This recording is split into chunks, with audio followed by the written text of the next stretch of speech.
Education में कोई भी डिपार्टमेंट हो, सबसे पहले ये मेरा ताल्लुक पीएनडी से। पीएनडी का मतलब है प्लानिंग एंड डेवलपमेंट। तो पीएनडी एक ऐसा शोबा है, ऐसी ब्रांच समझें जो रीड की हैसियत, डी की हैसियत रखती है। और इसमें हम जो प्लानिंग अगर बेहतर करेंगे तो हमारी पॉलिसियाँ कामयाब होंगी। अगर प्लानिंग सही नहीं है तो आप जो मर्जी कर लें, जो अच्छे स्टेप उठा लें, तो उनका फल जो है वो आपको नहीं मिल सकता बेहतर तरीके से। तो हमने सबसे पहले जब मैं आया था 2020 में इस सीट पे मेरी अपॉइंटमेंट हुई, तो हमने मुख्तलिफ स्टेप जो हम वन बाय वन इस पर डिस्कस करेंगे। सबसे पहले ये है कि जब मैं आया था सबसे बड़ा प्रॉब्लम ये था कि हमारे बहुत से स्कूल जो ऑलरेडी बन चुके थे हमारे डेवलपमेंटल साइड पे, लेकिन क्लोज थे, उनकी पोस्टें सेंक्शन नहीं हुई थी और उनके केसेस जो हैं वो पेंडिंग पड़े हुए थे। कोई ऑफिस हमारे में पड़े थे, कोई इन पाइपलाइन पेंडिंग पड़े हुए थे। तो सबसे पहला स्टेप मैंने ये उठाया कि इन स्कूलों की एसएनईज अप्रूव करवाई जाए।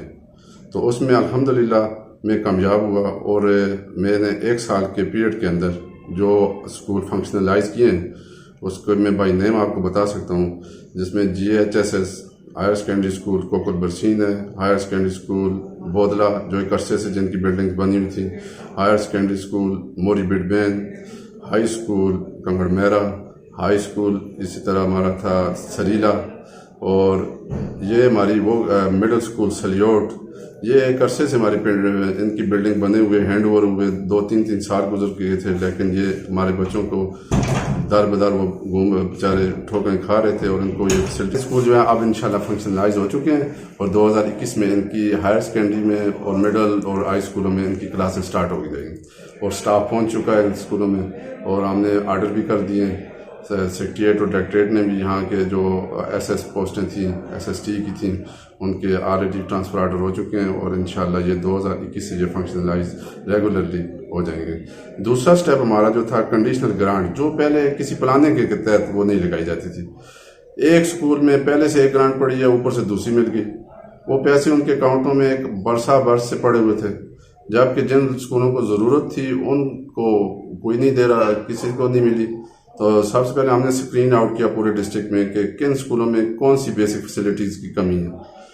तो मैं एक नतीजे पे पहुंचा DO साहब से, अल्लाह भला करे DO साहब का, जिन्होंने हमारे साथ फुल कोऑपरेट किया। सबसे मेन फोकस जो था वो हमने अब्टाबाद सिटी में रखा। सिटी की आबादी आप जानते हैं कि गुज़िश्ता 10 सालों में जो है वो 200 गुना बढ़ गई है। और मैंने रिपोर्ट तैयार की तो हमारे प्रिंसिपल साहिबान number 1, 2 government high school number 1, number 2, number 3, number 4, इन्होंने मुझे रिपोर्ट दी कि 800 बच्चा है जिसका हमारे पास गुंजाइश नहीं है, ख़त्म हो गई है, हमारे पास जगह नहीं है एडमिशन के लिए और वो बाहर घूम रहा है, दाखिलों के लिए वो जगह जगह ठोकरें खा रहा है। तो सबसे पहले मैंने पिछला रिकॉर्ड देखा तो गुज़िश्ता 15 सालों से हमारे सिटी के स्कूलों में कोई फैसिलिटी, बेसिक फैसिलिटी में आपको बता दूं कौन कौन सी जो गवर्नमेंट मुहैया करती है, सिटी में जो गवर्नमेंट प्रोवाइड कर रही है ना हर साल से, वो उसमें सबसे पहले एडिशनल क्लासरूम जिसके लिए 8 से 10 लाख तक हम मुहैया करते हैं। उसके बाद हमारे पानी की सहूलत, उसके बाद बिजली की सहूलत, उसके बाद बाउंड्री वॉल, ये हम अपनी तरफ से डिपार्टमेंट स्कूलों को जहाँ पे ज़रूरत होती है तो वहाँ से हम मुहैया करते हैं। तो मैंने सबसे पहले वो डेटा इकट्ठा किया कि जिन स्कूलों में एक अरसे से गुज़िश्ता 10 साल से पेंडिंग उनके अकाउंटों में पैसा पड़ा हुआ है, लेकिन उनकी वो ज़रूरत ही नहीं है, वो लगा भी नहीं रहे, तो वहाँ से पैसे हमने उठाए और ज़रूरतमंद स्कूलों को शिफ्टिंग हमने अप्रूव कराई। अब हमारा अप्रूवल जो सिस्टम है वो ESRU डिपार्टमेंट बनाया गया है। ESRU डिपार्टमेंट जो नया गवर्नमेंट ने बनाया है उसकी अप्रूवल से हम शिफ्टिंग करते हैं। तो उनसे हमने वो चीज़ शिफ्टिंग करवाई और अल्लाह के फजल से हमने उन स्कूलों को ये बेसिक फैसिलिटीज़ मुहैया की। अब 2020-21 में हमें मिला 1,90,90,00,000 रुपये, जिसमें 15 एडिशनल क्लासरूम थे, कोई 35 या 40 के वाटर सप्लाई स्कीम थी और 6 जो है मेरे ख्याल में जो मुझे याद है वो ग्रुप लेटरिन थी। उसके लिए भी फिर जो पेशावर से अप्रूवल आई थी वो मैंने एक्सेप्ट नहीं की। मैंने कहा नहीं जी ये हम नहीं कर सकते, ये जो आपने लकीर का फ़कीर बनाकर आपने उसी तरह पुराने सिस्टम के तहत बनाई है तो हम इसको एक्सेप्ट नहीं कर, हम पहले सर्वे करेंगे, जहाँ पे इसकी अशद ज़रूरत होगी हम उस स्कूलों को देंगे। तो अल्लाह भला करे हमारे एडिशनल डायरेक्टर ESRU जो आजकल अल्लाह उनको सेहत बीमार भी हैं, कोरोना के मरीज़ हैं, तो उन्होंने हमारे साथ भरपूर तावन किया, उन्होंने बड़े खुश हुए तो मैंने सर्वे किया और सबसे पहले फोकस मैंने एबटाबाद सिटी पे रखा कि ये जो 800 बच्चा है इनको फैसिलिटेट किस तरह किया जाए। तो मैंने प्रिंसिपल नंबर 4 से पूछा तो उन्होंने कहा मुझे 3 क्लासरूम की मेरे पास जगह अवेलेबल है, अगर आप मुझे दें। तो मैंने सिटी में हमने 45 लाख रुपये एडिशनल क्लासरूम के लिए सिटीज़ के स्कूलों को मुख्तास किया। देहातों में सबसे ज़्यादा प्रॉब्लम पानी की थी, और क्योंकि वहाँ तादादें हमारी कम हैं, स्कूलों की बिल्डिंग्स हमारे पास अवेलेबल हैं, तो हमने पानी की स्कीमें जो है वो ज़्यादा हमने देहातों को वो हमने साइन किए हैं, जो देहातों को दिए, और अल्हम्दुलिल्लाह अब उन पर काम शुरू हो चुका है। तो अनकरीब सिटी में भी इंशाल्लाह ये प्रॉब्लम जो आउट ऑफ स्कूल चिल्ड्रन जो प्रॉब्लम है काफ़ी हद तक इंशाल्लाह इम्प्रूव हो जाएगा और बच्चों को दाखिले मिलेंगे। खासकर जहाँ पे हमने क्लासरूम जो है वो नई कंस्ट्रक्शन अभी हम शुरू का अभी हुई है, इंशाल्लाह 2-3 महीने में वो कंप्लीट हो जाएगी। तीसरा स्टेप जो था हमारे देहातों में दूर दराज के स्कूलों में जहाँ पर टीचर हम लगाते भी हैं तो वो कुछ अरसे पर ट्रांसफ़र करा के वापस आ जाते हैं, वहाँ टीचर की कमी है।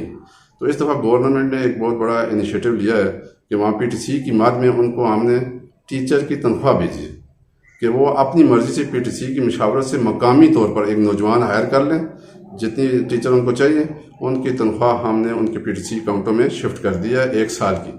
तो वो आर्ट्स हमारे पास मिडिल स्कूल ऐसे दूर संगरेडी और ये दूसरे जो हमारे बॉर्डर लाइन पर उन स्कूलों को हमने ये ग्रांटें दी हैं ताकि वो अपनी मर्जी से वहाँ के नौजवान को एक तो रोज़गार मिल जाएगा और एक दूसरा जो है वहाँ के हमारे जो बच्चों का मुस्तकबिल है वो अल्लाह के फजल से उनको टीचर मुहैया हो जाएगा।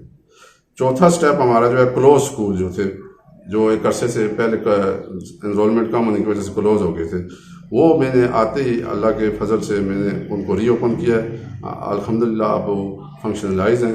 वहाँ की एनरोलमेंट भी मैं चेक करता रहता हूँ। अल्हम्दुलिल्लाह बच्चे तो वहाँ पर 30-40 अभी हमारा जो एजुकेशनल सेमेस्टर है शुरू हो गए तो उसमें हो गई है एनरोलमेंट, और वो हमने सारे स्कूल जो है रीओपन कर दिए।